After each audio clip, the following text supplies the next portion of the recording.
రాజీనామా చేసే సత్తా ఉందా అని సవాల్ విసిరారు YCP MP Mithun Reddy. MLA Amarnath Reddy వెంట టీడీపీలో చేరిన ఎంపీపీ బైరెడ్డి తల్లి విమల తిరిగి వైసీపీలో చేరారు. లోటస్ పాండ్లో వారిని పార్టీలోకి తిరిగి ఆహ్వానించిన మిథున్ రెడ్డి ఎమ్మెల్యేలు సొంత ప్రయోజనాల కోసమే టీడీపీలోకి వెళ్లారని విమర్శించారు.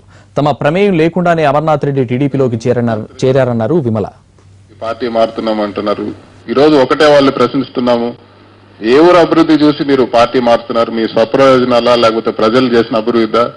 మేనిఫెస్టోలో ఈరోజు ఏ ఒక్క హామీ కూడా పూర్తిగా నెరవేర్చిన దాఖలాలు లేవు. ప్రజలకు లేని అభివృద్ధి ఎక్కడ జరిగింది మీకు అభివృద్ధి అని చెప్పి తెలియజేయాల్సిన అవసరం ఉంది. అంతేకాకుండా మేము మా గొప్పతనంతో ఈరోజు మేము పెద్ద నాయకులైనామని కూడా మాట్లాడుతున్నారు చాలా మంది. వాళ్ళందరూ కూడా ఒకటే మేము చెప్పేది, మీరు మీ సత్తా పైన మీ తెలుగుదేశం పార్టీలో ఇప్పుడు ఏ పార్టీలో అయితే చేరారో మీ సత్తా పైన మీరు రిజైన్ చేసి మీరు గెలవండి, ప్రజలు కూడా హర్షిస్తారు.